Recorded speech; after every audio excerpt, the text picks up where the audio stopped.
Perfect மிளகு வடை அப்படின்னா இப்படி எடுக்கும்பொழுது அது போடும்போது இந்த மாதிரி சவுண்டு வரணும். அது உடைக்கும்பொழுது நல்லா கிறிஸ்பாக உடையணும். இந்த மாதிரி இருந்தால் தான் பர்ஃபெக்ட் மிளகு வடை. மிளகு வடை தட்டும் பொழுது இந்த காடா துணி இல்லைன்னா காட்டன் துணி ஏதாவது எடுத்து வச்சுக்கோங்க. இல்லைன்னா இந்த மாதிரி கவர் ஒன்று எடுத்து வச்சுக்கோங்க. அப்புறம் இதை தட்டினோன்னா இந்த மாதிரி ஒரு பாத்திரம், அந்த அடி பாத்திரத்தை எடுத்து அப்படி லைட்டாக ஒரு ப்ரெஸ் பண்ணுங்கள். ஏன்னா ஒரே மாதிரி வரும்.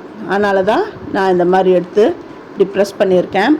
இது நடுவில் ஹோல்ஸ் போட்டு இது எடுக்கும்போது நல்லா ஈஸியாக வரும். அப்படி எடுத்து எண்ணெய் நல்லா ஒரு மிதமான இதில் காயணும். அப்போ இந்த இது போட்டு பொரிச்சு எடுக்கணும். இந்த வடைகளை போட்டு பொரிச்சு எடுக்கணும். இது ஹனுமன் ஜெயந்தி, அப்புறம் ராம நவமி, இந்த பெருமாள் கோவில் அந்த மாதிரி இடத்துலலாம் இந்த மிளகு வடை பண்ணுவாங்க. இந்த பெருமாள் கோவிலாம் பிரசாதமாக இது தருவாங்க. திருப்பதிலாம் போனீங்கன்னா இந்த மிளகு வடை நல்லா பெருசு பெருசாக இருக்கும். நான் வீட்டில் பண்ணுறதுனால நல்லா சின்னதாக நமக்கு தேவையான ஷேப்பில் நான் செஞ்சுருக்கேன்.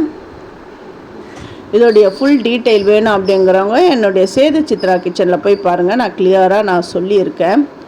இது மெதுவடை மாதிரி இல்லை. மெதுவடை மாதிரி மெத்துலாம் பண்ணக்கூடாது. இது நல்லா அதான் தடிமனாலாம் தட்டக்கூடாது. இந்த மாதிரி தட்டி தான் போடணும்.